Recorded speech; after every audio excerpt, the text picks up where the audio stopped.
I'm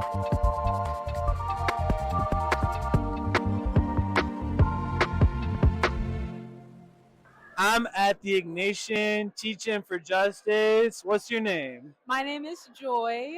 Joy. Nice to meet Nice you. to meet you. Where do you go to school? I go to school at Cristo Rey Jesuit High School in Baltimore. Okay. How was the first day here? It was good. I got here pretty much early. I got here around like 12. Okay. We checked in around 3 into our rooms. I saw some of my old retreat folks from like different retreats. I went to the Olympic Okay. retreat.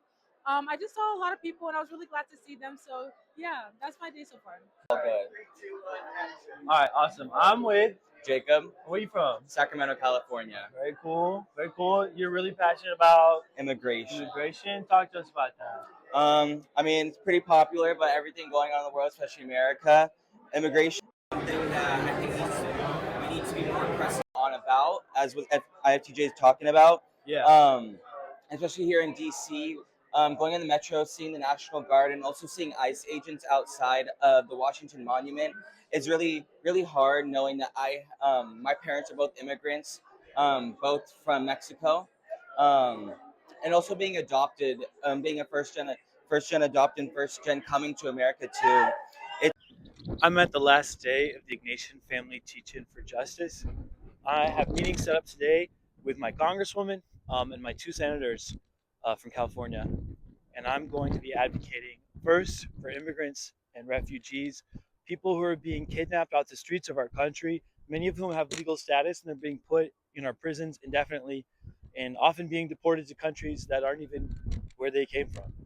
I'm here today to advocate for those who are losing their SNAP benefits, the working poor of this country who are seeing their benefits cut really without any reason, but maybe ultimately to pay for tax cuts for billionaires and a slush fund for corrupt contracts and things like a bailout to the president of Argentina.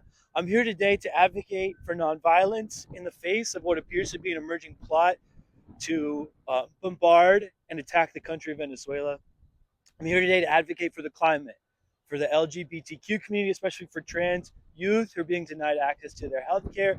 I'm here today to advocate for the United States to be a place of freedom and justice. It is cold, it is windy, but I'm here in the Capitol. I just finished my first meeting of the morning. I met with a staffer for Congresswoman Laura Friedman. I shared what seems to be common sentiments about the ICE raids, the kidnapping of folks off our streets. I shared concerns about the climate and just the idea that really won't matter a lot of things that we do if we don't have a livable planet.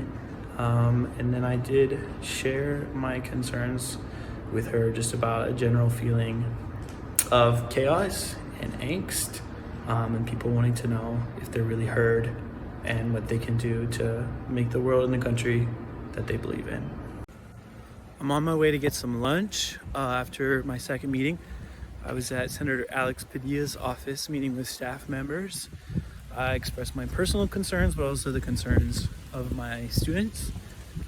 Thought the meeting went well. The general message from staff was the power of constituent voices and the power of constituent voices to engage even leaders that you don't feel like are listening or would want to hear from you, but that members of Congress can't know the intensity and the true interest of the citizens back home unless you make the effort to call, to write, to visit.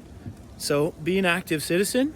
I'm gonna go get a little fuel and then I'm gonna go meet in the office of Senator Adam Schiff. I just got done with my last meeting of the day, a meeting with a staff member for Senator Adam Schiff of California. Honestly, the best meeting of the day.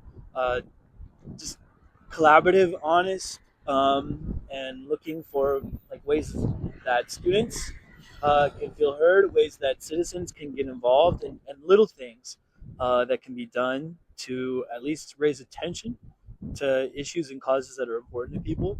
A great conversation about ways to work together, to not, do the same thing twice, but maybe get some different folks together to spend some time on a joint initiative or a version of a project, even if you can't do everything. So my last meeting is giving me some hope, and it's giving me more work to do.